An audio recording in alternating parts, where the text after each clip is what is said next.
Well, here we are at the control room in the studio.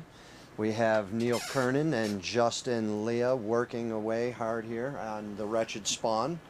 This is going to be an all-digital record, and that's the first time we've ever done that. First one. All right, one of the first things, well, actually the first thing that we do when we get down to the studio is, we set everything up, and then it's time to start doing the scratch tracks, which is where we're actually doing the final drum take, but we're, the guitar players and the bass player, are playing along. There's no vocals on that. And that's very rough. We're just getting the basic drum tracks down, so it doesn't matter if, the guitar and bass tracks are a little rough, because we're going to end up recording over them later. While we track the tracks live, we go back and redo a lot of it. We keep the drum tracks, and obviously we redo the bass and the guitars, and the vocals are done last. And what you need to have is maximum excitement that you would, try to recreate the excitement of live. You sort of think, well, how can it be that exciting if the guys are doing things one at a time? Well, because we do have the opportunity to go over it and enhance or work on the performances one by one, you can maximize the intensity, or you can just say, well, yeah, play that one, that part just harder or whatever. We always go into the studio and leaving the studio every time feeling that we did the best product ever, and I love everything we did, and the Wretched, I would think just the fact that we grow as songwriters and, listening to all the tracks, and there's a lot of really catchy songs to me, and I think we did a great job. So, the production, I think, is a key as well. Neil did a great job. And it's the best sounding CD we've done, so in that way it's really special and makes it maybe stick out a little more. The sound, I'm thrilled with it. It's a lot punchier, a lot heavier than the last record, which of course is what we were going for. So.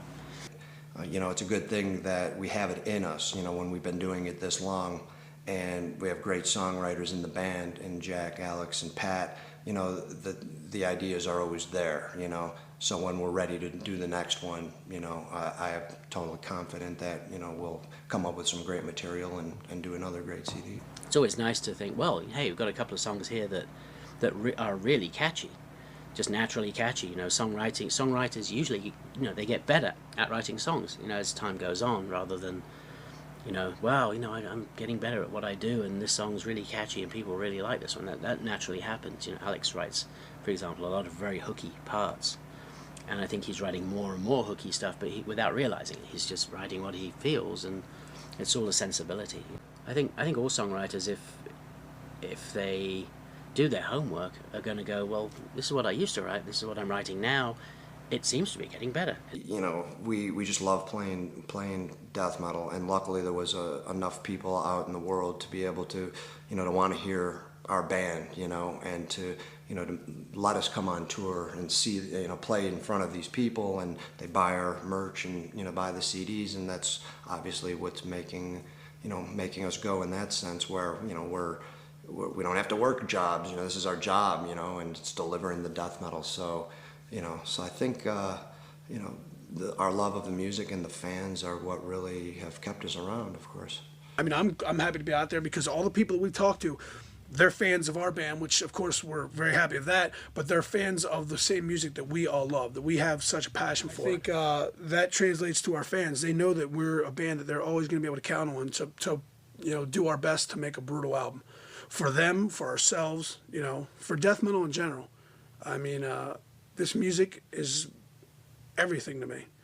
It's given me so much that and the fans have given me, and I'm sure the other guys in the band will tell you the same thing. They've given all of us more than we can ever give back. But we try to give back. When we play our fucking asses off. I'm singing my balls off. I think when we play, the fans, they're going crazy, and that's what it's really all about. For me, lyrically, I just sit down with the finished tape of the song that we did, and then I just try to start getting ideas, listening to the song over and over.